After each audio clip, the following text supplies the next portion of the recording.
You can't stop laughing.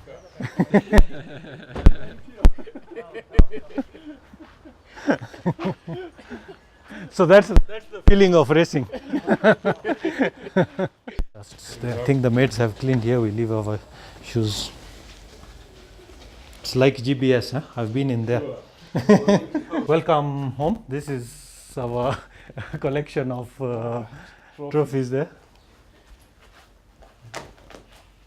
So this one you are the champion here? This is actually from the last event. I came fourth. There are some I have been Kenya champion. This is actually not even me. This is my son. When he won Shazar on the quad bike, one of the cross countries. This is from that. This is Azar, Anwar's home. He has offered us a date to have a date with him so that he may take us through his schedule, his daily schedule. He's one of our local prolific drivers who have maybe come out to the ranks, and now he's a retired rally driver, but still offers academic training concerning rally. Then some couple of years ago, I was awarded trophy there in the corner, the big one, almost as big as a person. This is a real souvenir. Yeah. You shall live to remember this. Let's talk motorsport now. Sure. Okay. This you know, when you're preparing a car for rally, yes, you have to rebuild the car completely. Now this was a new car we brought in here. The reason you remove everything is for safety preparation. All these extra bars that we have put in are to increase the safety of the car. Now this job has been very complicated because the international safety standards, they keep on going up. Okay. And I am trying to build this to international specifications. So we are following the full rules, mainly for safety. Now, in case of bad luck and you have an accident, the driver and navigator inside the car, they have a lot of chance of being crumbled. In a normal car, because we are going at high speeds, the impact can crush the car and hurt the people very easily. Because it's not only these tumors. What it is, you see, even this we have added. Okay. And this is not original. Sure. This is where the special seats will come. Even the seats are special. We don't put back. A lot of parts that are removed from this car will not be put back. And we are the ones who are going to get this car running again, God willing. Yes? I mean, it is a very big job. It's a very big job. Yeah? Let me show you one of the cars that we have here.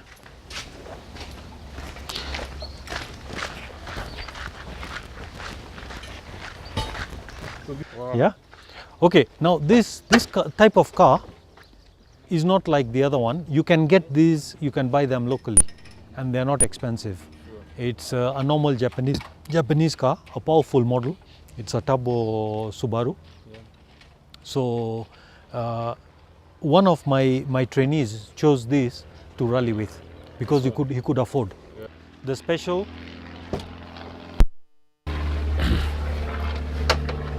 these metal bars, you see, all these were put in by us. And these are now for the same way of safety. In case of an accident, they protect. Now you can also see the seats are not normal seats. The belts are not normal belts. These ones, they hold you much more. Okay, you have to keep all this like this. Now you step in, and when you go in, try to sit completely back. Move yourself. Like that. Then these ones, they clip in here. The most important thing is, if you feel yourself, seat is also special, it holds you there, you don't get thrown around. Then you're normally wearing a helmet. So even, in the impact of throwing, the head moves a lot like that, it can come and hit you or something, so that protects you. And that is how in a crash, you find the driver able to come out without getting hurt a lot. So you see, it's the same principle there. But that is much more expensive because it is being built to international standards. So as a rally driver, you have to know your car inside out. It helps, yes.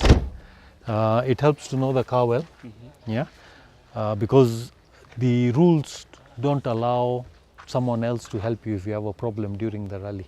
Okay. Yeah, you have to fix your car yourself. Obviously, if it's an accident or something, then people can help you, but normally you are supposed to fix the car yourself. When you reach the service, then the service people are allowed to work on the car, and even then only a few people, your selected service crews. Not everybody can. You know, in the old days, in the old safaris, we used to go day and night for thousands of kilometers. Everybody was allowed to help you, and people used to be so enthusiastic. You would have a problem, and somebody you don't even know, he comes, he helps you, and you continue in the rally. So maybe being a rally driver, how does one get this confidence? Maybe going at a high speed, because I realize even when you have a bicycle, going at a high speed, there's some fear creeping in you. How do you get this confidence? Rally just at that high. Okay, human beings by nature, we are competitive. We compete in everything. You know, you compete to find a good lady to marry. You compete to get a better job. Yeah. You compete to earn more. You compete to do even the job, whichever job you have. You want to do better than your partner. So that is in everybody's nature. That is how God has created us. Now, many people love competing in cars. They feel that they are a better driver, they want to race. Now, what we do is we try to guide those people that don't go racing in an ordinary car. It is very dangerous. You have to convert your car to what I have shown you. And then you have to learn the rules of racing. And we teach all those things. And then we even teach the person, because the person is already keen to race, you see. Then we teach him safety. Now, how do you be careful, don't have accidents and so on. So that is the main involvement we have of guiding people and making sure that they are safe. Wow.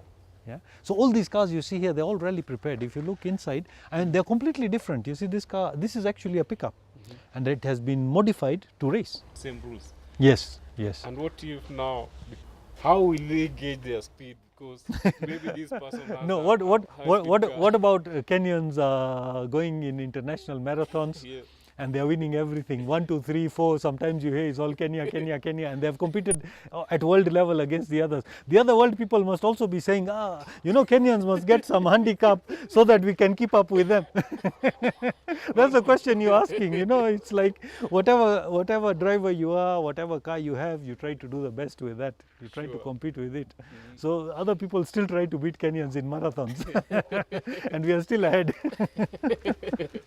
So it's the same thing. Yeah, there are differences between one competitor and another competitor, one car and another car, and so on. And part of the competition is that, you know, it is not only a driver. All the public, they only think of a driver. Yeah, oh, he's the one. But it's a team. It's a team. It's a team. The driver, there's a navigator in the car all the time calling instructions for me. Yeah. He has to be very focused in the car that he doesn't make a mistake when we are at the high speed. He tells me at the right time what is coming. These are some monster sort of, I have ever sit on it and see what it is like. We have in Kenya some competitions that use machines like this. Yeah, it's not easy to ride this. You can see their warnings. Again, safety is very important. They are like the Dakar Rally, the famous Dakar Rally in the world. I thought you were taking part in the East African Classic Rally. Unfortunately, I cannot because it's very expensive. I would love to take part. In the East African Classic, my cars, any of these cars are not allowed because they are too new. Even that old Impreza there, because you're only allowed to use a car that was made before 1975. So it would mean that for me to participate, I need to look for such a car. I need to prepare it with all these safety and high performance and all that. So I have to spend a lot of money. Then also I need a lot of time. So you as a professional, do you just major in rally, or Is any other work maybe? Are you a mechanic or maybe an active? I have seen you. You know, it's interesting you ask that. I'm not actually a professional, although I have been for a long time one of the top drivers in Kenya, rally drivers. I'm not a professional. This is a sport. We don't earn money from it. Sure. We in fact end up spending a lot of time and effort to race. So you need a sponsor, more than two. Yeah, we need more sponsors. These are blood groups. That's my blood group, and this is Ngigi's blood group. Just in case there is need for blood, they are already marked. Maybe discuss Azar. I'm a very happy family and in a motor repair garage, and my wife helps me in that, and our son is now working there. So they're also active in different fields, in that field of competition, both my wife and our third born. How does the neighborhood carry you? View you? Unfortunately, life in Nairobi has become so hectic. We would love to meet our neighbors more and spend more time with them. We meet them only rarely, and at that time it is just the usual hello, how are you, and I think we have good relations with all the neighbors. Sure. Actually, it has been good having time with you, Azar.